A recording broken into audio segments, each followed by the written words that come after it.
मैं ये वीडियो बिल्कुल भी नहीं बनाने वाला था क्योंकि एक चच्चा ने ये भविष्यवाणी की थी। अबे 26 में तो दुनिया खत्म है। हाँ। तो भैया मैं भी बड़ा खुश क्योंकि अब मुझे औरों की सक्सेस को देखकर जलने की, जीएफ बनाने की और कमबैक करने जैसी फिजूल चीजों की टेंशन ही नहीं लेनी पड़ेगी। लेकिन 1 जनवरी को उठने के बाद जब मैं बाहर गया, हमने तो सोचा था ये दुनिया खत्म होने वाली है। तो इतनी मुसीबत क्यों झेलनी पड़ी? ये सब मेरी वजह से हुआ है ये। तो जो कि हम सब अब बच चुके हैं, तो इस साल 2026 में आने वाली हमें कुछ ऐसी मूवीज देखने को मिलेंगी जो शायद 2025 में आई मूवीज से 10 गुना बेटर होंगी। वैसे मुझे इससे बहुत उम्मीद थी, लेकिन मुझे इसमें गोविंदा नहीं दिखा। इस टाइप का अवतार चाह रहे हो कि वो अपंग है, अंश है और वो अपंग है। मैं कहा ये नहीं होगा। और हाँ, इस वीडियो में मैं तुम्हें आटू जाटू टाइम पास वाली मूवीज नहीं बताऊंगा क्योंकि टाइम और पैसा बहुत जरूरी चीजें होती हैं और ये वही लगना चाहिए जो इसके लायक हो। और मैं तुम्हारा टाइम बिल्कुल बर्बाद नहीं होने दूंगा, तो चलो शुरू करते हैं। स्ट्रीट फाइटर, ये मूवी एक स्ट्रीट फाइटर्स गेम की लाइव एक्शन अडेप्टेशन है जिसमें फाइटर्स एक टूर्नामेंट में पार्टिसिपेट करते हैं। और जिन लोगों ने स्ट्रीट फाइटर्स गेम खेला है वो तो इसके लिए एक्साइटेड होंगे ही। और कुछ टाइम पहले इसका टीजर भी रिलीज हुआ था जिसमें स्टार कास्ट के कुछ ग्लिम्सेस दिखाए गए थे। लेकिन मैं एक्साइटेड हूँ 2 लोगों के लिए, रोमन रेंज जो इस मूवी में अकुमा का कैरेक्टर प्ले करेंगे और एक है विद्युत जामवाल जो इस मूवी में दालसिम का कैरेक्टर प्ले करेंगे। वैसे दालसिम भी एक इंडियन कैरेक्टर ही है जिसके पास कुछ क्रेजी पावर्स होती हैं, जैसे इलास्टिक गर्ल जैसे वो अपनी बॉडी के पार्ट्स को स्ट्रेच कर सकता है, चार्मेंडर जैसे मुंह में से फायर ब्रीथ कर सकता है और टेलीपोर्ट हो सकता है। और तुम चाहो तो मैं इस टॉपिक के ऊपर एक सेपरेट वीडियो भी बना सकता हूँ। अभी के लिए फिलहाल इतना जान लो कि विद्युत इस मूवी से हॉलीवुड में अच्छा खासा डेब्यूट करने वाले हैं, the super Mario Galaxy movie, जिसके बारे में मुझे बताने की कोई जरूरत है नहीं क्योंकि सुपर मारियो गेम तो तुम सबने बचपन में खेला ही होगा। वैसे मैं इसकी जगह टॉय स्टोरी 5 को रखने वाला था, लेकिन टॉय स्टोरी 3 जैसी एक अच्छी खासी मूवी के बाद भी वो बेवजह इसकी सीक्वल बना रहे हैं। क्योंकि देखो टॉय स्टोरी 3 की एंडिंग बिल्कुल परफेक्ट थी इस फ्रेंचाइज को खत्म करने के लिए, और इसका चौथा पार्ट तो मुझे कुछ खास पसंद भी नहीं आया था। वैसे They did a 4th. You literally ended the story as perfect as you could. I don't care if it's good. I'm done. Anyway, super Mario की पिछली फिल्म मुझे काफी अच्छी लगी थी, तो इसके सेकंड पार्ट से भी थोड़ी बहुत उम्मीदें लगाई जा सकती हैं।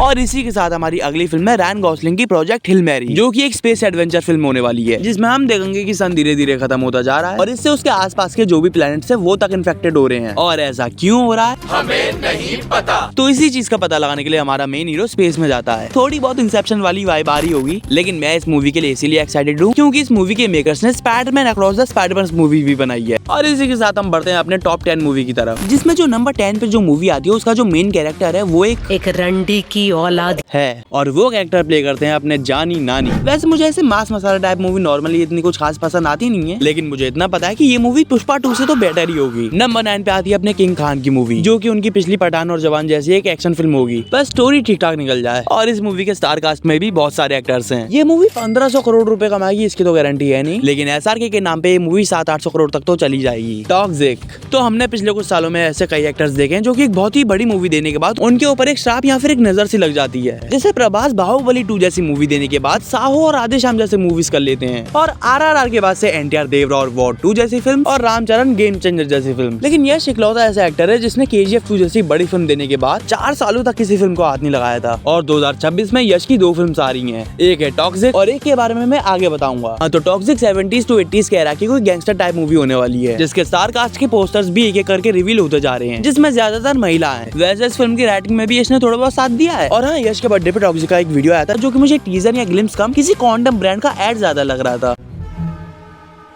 फिर एक दिन हमका एक ठो कार दिखी, डांसिंग कार।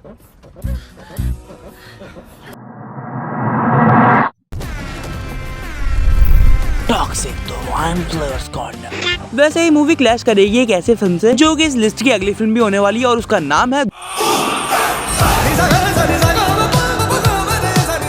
धुरंधर 2। धुरंधर एक ऐसी फिल्म है जिसे रिलीज से पहले लोग एनिमल 2.2 और टाइगर और पठान जैसी कोई स्पाई मूवी समझ रहे थे, लेकिन इस मूवी के बाद से इंडियन ऑडियंस का स्पाई मूवी देखने का नजरिया ही बदल गया और अपने कंटेंट के दम पे ये मूवी वहाँ भी देखी गई थी जहाँ पे बैन थी और लोगों को ये मूवी बहुत पसंद आती है। और हमारे पीजे भैया को तो ये मूवी इतनी ज्यादा पसंद आई थी कि बंदा इसके डायरेक्टर आदित्य धर की तीसरी टांग पे बैठने वाला था। और जिनको ये मूवी पसंद नहीं आई, ऑडियंस ने उनकी बहुत ही गंदी वाली बजाई और एक बंदा तो इस मूवी को एक्सपोज करने वाला था, लेकिन उस बंदे की तो उसी की ऑडियंस ने बजा दी। लेकिन धुरंधर 2 धुरंधर के 3 महीने बाद ही रिलीज हो रही है, क्योंकि मेकर जब इस मूवी की शूटिंग कर रहे थे तो बनते बनते इस मूवी की लेंथ 6-7 घंटे की हो गई थी। तो उन्होंने सोचा कि पहला पार्ट हम दिसंबर में रिलीज करेंगे और दूसरा उसके 2-3 महीने बाद ही मार्च में। तो अगर तुमने धुरंधर 1 में अक्षय खन्ना का कमबैक देखा था तो फिर तैयार हो जाओ धुरंधर 2 के लिए, क्योंकि उसमें हम कमबैक करते हुए देखेंगे करीना कपूर को ऐसा मेन विलन के रोल में।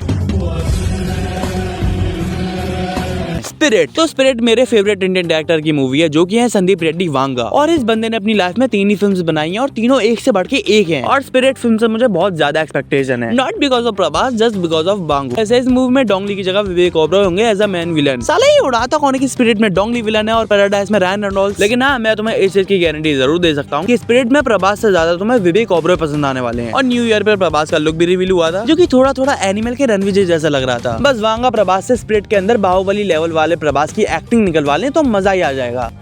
He has a very unique way of turning around and looking at people.